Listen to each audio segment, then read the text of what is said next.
All right, this is section 2.3, and we are going to go over set operations, and those operations are union, intersection, complement, and difference, which is right here. Union, intersection, complement, and difference.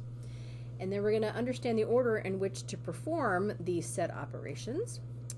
And we're also going to go over something called De Morgan's laws. We're going to use Venn diagrams again, and we're going to calculate the cardinal number of the union of two sets. Are you ready to get ready? Are you ready to get ready? That sounds good. Are you ready to? Okay, let's just do this. All right. Okay. First thing we're going to talk about are unions. The union of two sets, A and B, and the symbol for union is this U. Now don't get that confused with the universal set symbol. The universal set symbol is kind of a fancy U, like they'll put, you know, lines, maybe a little hook on it, or it'll be italicized. It'll be like leaning, you know. I'm not good at drawing italicized. The union symbol is like the most basic U you ever want to see. It looks like that. And the union of two sets A and B is the set of elements. Go back to my highlighter. The set of elements that are members of either A or B or both. They have to be in both. So, in this example, it says find the union of the two sets. Okay, other colors, but blue. So set A, actually I should go with the colors they've used. Set A is this green circle here, and that green circle is made up of two regions. They've got this R sub 2 right here, and then R sub 3. That's those two regions. The R sub 2 is this region here that kind of looks like a crescent moon. And then region 3 is this region here that looks like an eyelet. And then you've got another region over here, which is region 4, and that is another crescent moon over there. So, let me erase this up here. If you take the crescent moon on this side and the crescent moon on that side and then the eyelet in between, and you shove them all together, then you're looking at, you know, the two circles like that. Anyway, so circle A contains the numbers 1, 3, 5, and, okay, that didn't work. What is going on? Well, it doesn't want to highlight that. Ooh, that's weird. Okay, well, circle A is 1, 3, 5, 6, and 8. And then B, which is in blue, circle B is this one, which is all of this region. And also, you can barely tell that I'm coloring over it with another blue, but if I erase the green, whoops. Erase the green, here's circle. here's circle B. Okay? And circle B is, that is so weird. I don't know why it's doing that. I don't know. Circle B is the numbers 2, 3, 6, 7, and 8. Okay.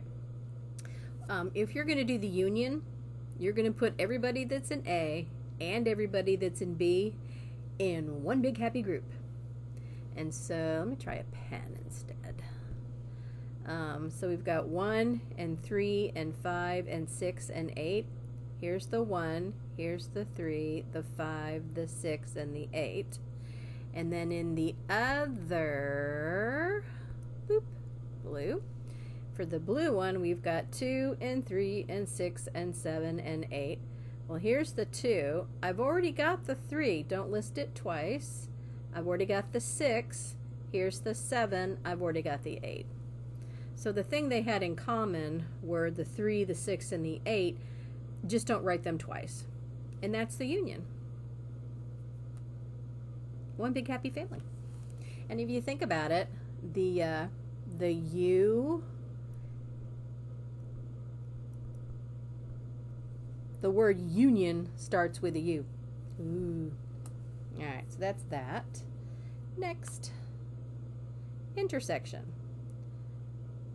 Okay, come on. There we go. Now, the symbol for intersection is an upside down U. Okay? And when you're talking about the intersection, it is the set of elements common to both A and B. It's what they would have in common. And so they're giving me the exact same example. A is 1, 3, 5, 6, and 8. B is 2, 3, 6, 7, and 8. And remember, I didn't... Okay, does not want to like the highlighter. Let me go with a pen. Pink. They both have a 3. They both have a 6. They both have an 8. That's the intersection. Sets 3, 6, and 8. Intersections are always going to be smaller groups. Now as a teacher, I very rarely have an intersection, but there was one semester where I had one student who took, I was teaching M118, which is finite math, and I was also teaching M119, which is brief calculus. And I had one student who took both classes in the same semester. So that student was my intersection of those two classes. I only had one person. So if I had to draw it in a picture, that person would be in this region right here. That's my intersection. And then everybody else in 118 would be here, and everybody else in 119 would be there, like if I had to list them all. So there you go. I don't know if I can't remember. I don't think I pointed it out on that last slide, but let me erase what I highlighted here. See how they highlighted the whole thing? It's like all in this tannish color in this Venn diagram. That's because when you put regions 2, 3, and 4 all together, you get the union. So they shaded the whole thing like that. But when you're doing the intersection, you're only getting this part here where they overlap, this eyelet. It looks like an eyelet. So that's the difference between unions and intersections. Now, if they ask you to find the intersection of two sets and they have nothing in common, which is pretty much what I have every semester. I don't hardly ever have one student who is taking 2 different classes from me in the same semester. So that would be the empty set here. This is all the colors I have. Oh well. That would be the, if it is the empty set, then you say that the 2 sets are disjoint. That's just a fancy way of saying they ain't got nothing in common. There's nothing in common. So, and I will stop right here and pick it up in another video.